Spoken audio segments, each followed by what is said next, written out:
Oke, assalamualaikum warahmatullahi wabarakatuh. Kita masuk di APSI, analisis perancangan sistem informasi pertemuan kedua. Jadi di pertemuan kedua ini kita membahas tentang metode pengembangan sistem. Pertama, kita akan membicarakan tentang SDLC atau Software Development Life Cycle, adalah proses pengembangan atau mengubah suatu sistem perangkat lunak dengan menggunakan model-model atau metodologi yang digunakan untuk mengembangkan sistem-sistem perangkat lunak sebelumnya. Alur hidup dari pengembangan sistem apa aja isinya, yaitu isinya adalah planning, design, implementation, testing dan integration, deployment, dan maintenance. Nah, apa itu planning? Planning itu kita ngobrol sama stakeholder atau orang yang meng-hire kita untuk membuat sistem. Kita kumpulkan informasi, kumpulkan kebutuhan mereka, dan juga alur kerja bisnis mereka, lalu prioritasnya apa aja, lalu juga pokoknya semua planning masuk di sini, dan juga identifikasi tim pengembang proyeknya juga di tahapan planning. Lalu tahapan yang kedua adalah desain, yaitu membuat spesifikasi desain baik secara tampilan, desain sistem, bikin database, flowchart, relasi antar tabel. Pokoknya intinya kita dapat menjawab bagaimana sistem ini dibuat. Caranya kita bikin sistem gimana terjawab di proses desain. Lalu implementation, yaitu development team sudah mulai ngoding menggunakan bahasa pemrograman tertentu sesuai dengan rancangan di awal, sesuai dengan rancangan kebutuhan dan lain-lain.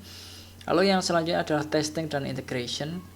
Nah, testing dan integration ini kita udah bikin aplikasinya dan merilis aplikasi tersebut untuk di testing, atau biasanya ada software versi beta gitu ya.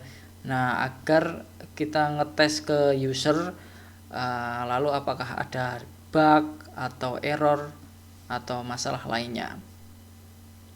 Nah, kalau sudah masuk ke proses deployment, yaitu memperbaiki permasalahan yang ada, dan sistem kalau di tahapan ini sistem udah dapat digunakan.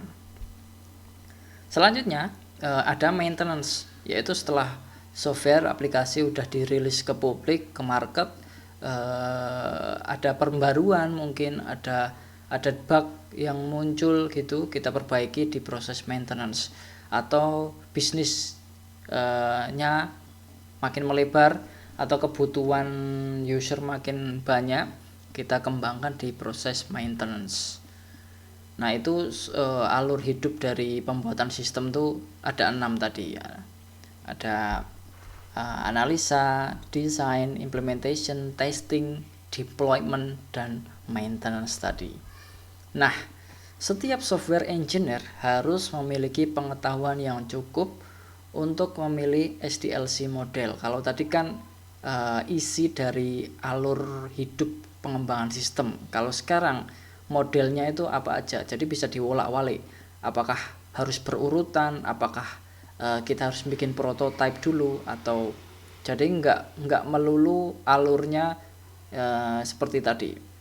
Makanya kita harus memilih software development life cycle dengan tepat. Karena saya pernah bikin aplikasi yang saya pikir kebutuhannya itu udah pasti, udah kayak gitu, dan saya menggunakan sistem alur waterfall.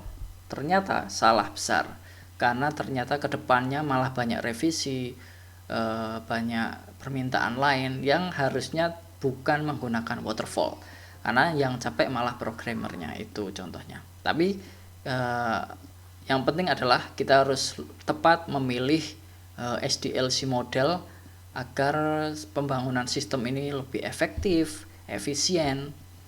Dan kalau kita memilih SDLC model dengan tepat, kita bisa mempercepat pengembangan sistem dan juga menghemat cost tentunya. Nah, SDLC model itu apa aja? Yang akan kita bahas di sini ada waterfall, prototype, rapid application development, iteratif, dan spiral. Nah, apa itu waterfall? Waterfall ini biasanya digunakan untuk TA ya. Jadi kebutuhan sistem, kebutuhan user kan udah ditaruh di awal dan pasti seperti itu kan, karena kan udah dianalisa dan nggak mungkin ada revisi. Ya mungkin lah, maksudnya revisinya dikit-dikit. Itu kalau TA itu biasanya menggunakan SDLC model waterfall atau model air terjun. Sering juga disebut model sequential linear. Nah, metode pengembangan sistem ini paling tua dan paling sederhana dan harus berurutan, karena setelah analisa kita dulu alurnya adalah analisa, habis itu desain, habis itu pengkodean, baru pengujian. Kayak gini kalau standar bikin aplikasi kan kayak gini ya, berurutan seperti ini. Contohnya gimana? Contoh analisa kebutuhan perangkat lunak yaitu pengumpulan kebutuhan untuk menspesifikasikan kebutuhan perangkat lunak sehingga dapat dipahami kebutuhan dari user. Contoh kebutuhan sistem requirement dari penyewaan gitu. Ada sistem penyewaan.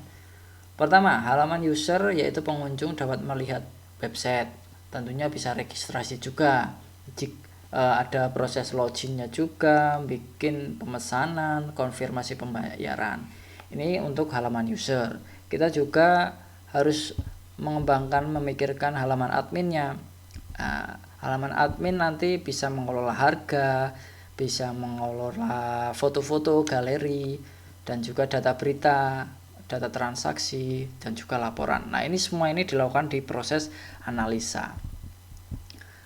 Lalu yang kedua, proses selanjutnya adalah desain. Desain pembuatan program perangkat lunak, termasuk struktur data, arsitektur perangkat lunak, representasi antarmuka, tampilan desain, dan prosedur pengkodean.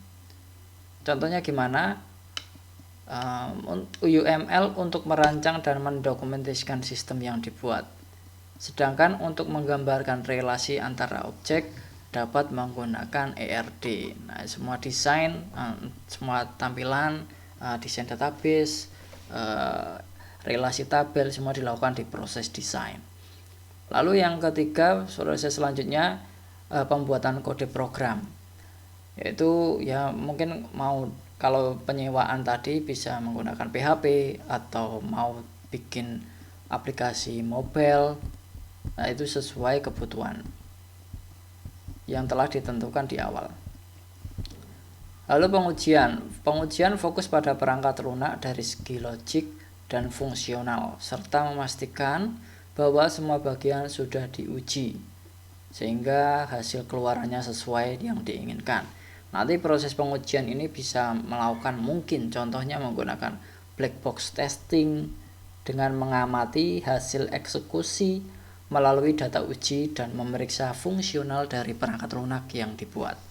Lalu juga ada pendukung dan pemeliharaan. Dikarenakan adanya perubahan ketika sudah dikirimkan ke user, nanti mungkin ada revisi, kita revisi. Biasanya revisinya sih minor karena sudah dipastikan di bagian awal atau proses analisa. Oke, model selanjutnya adalah model prototype. Nah, model prototype ini digunakan untuk menjembatani ketidakpahaman pelanggan atau stakeholder terkait yang nggak paham tentang teknis dan spesifikasi kebutuhannya. Mungkin agak ada banyak ya, jadi ada customer atau orang yang hire programmer atau software development team gitu, nggak paham keinginannya apa. Nah, bisa menggunakan prototype, model proses prototype. Jadi nanti kita buatkan mockup-nya dulu, kita dengarkan dulu pelanggan pengennya seperti apa, kita buatkan mockup desain, bisa lewat apapun, bisa PowerPoint, bisa video, bisa desain doang, Photoshop dan lain-lain. Kita kasih pelanggan apakah setuju. Lalu kalau nggak setuju, kita ulang lagi keinginannya gimana, lalu desain lagi. Semua itu dilakukan tanpa coding, jadi cuma desain aja, belum produk jadi. Model yang selanjutnya adalah RAD, yaitu Rapid Application Development. Nah, RED ini sebenarnya pengembangan dari sequential linear atau waterfall yang tadi, yang awal, tapi ditekankan kecepatan siklus pengembangan.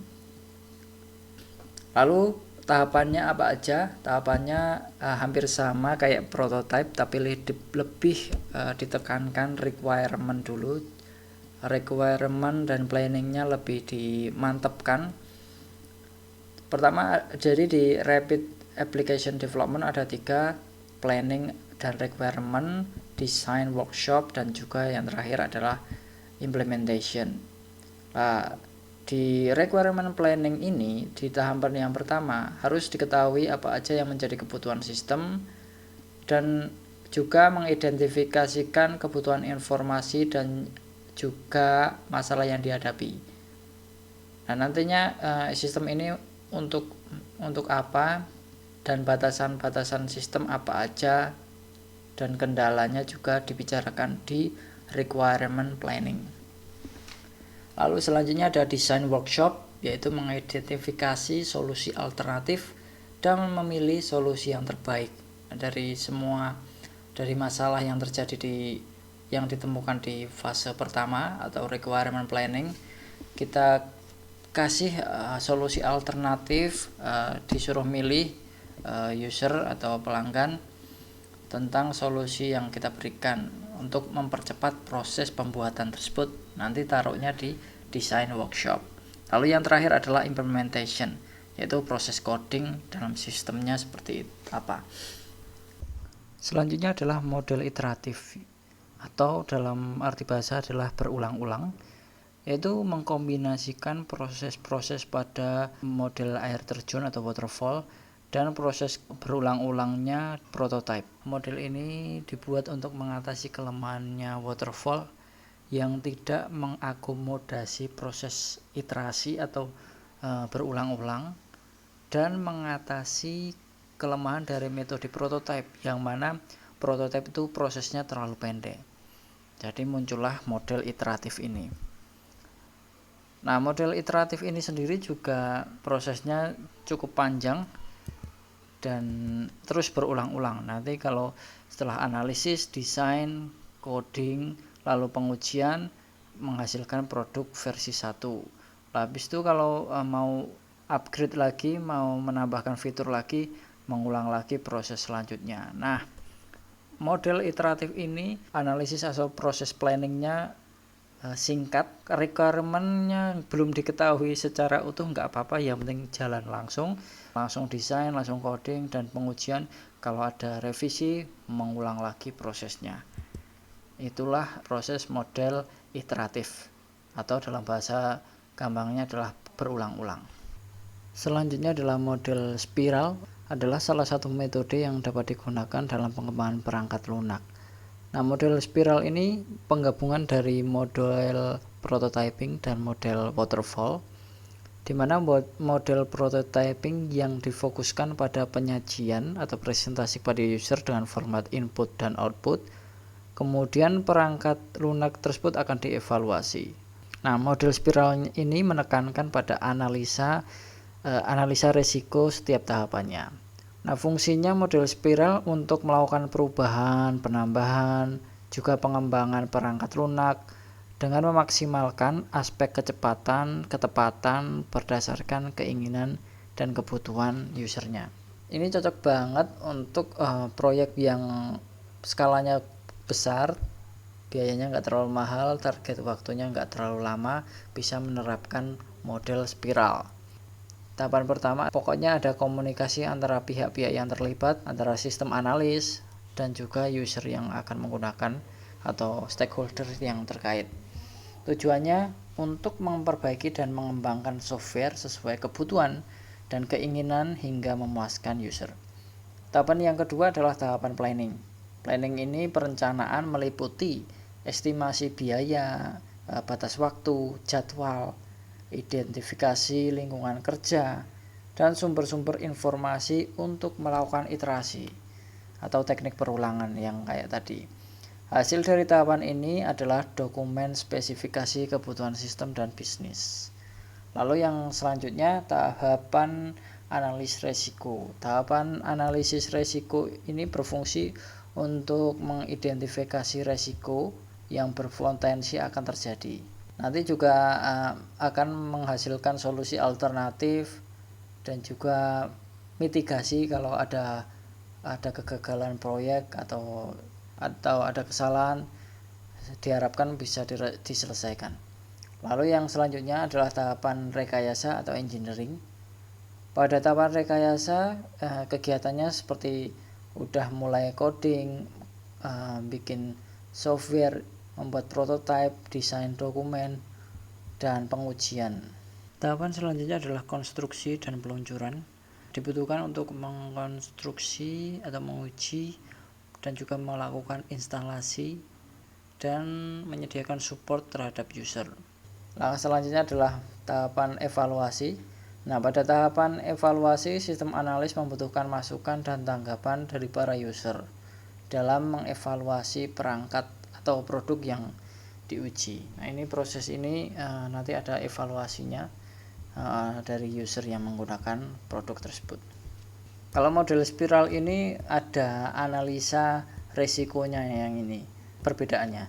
Analisa resiko ini diperlukan untuk memperkirakan risiko dari segi teknis yang mana sering terjadi dan juga dari segi manajemen, dan harapannya dari analisis risiko itu bisa ketemu solusi atau mitigasi jika akan terjadi kegagalan proyek atau risiko lainnya.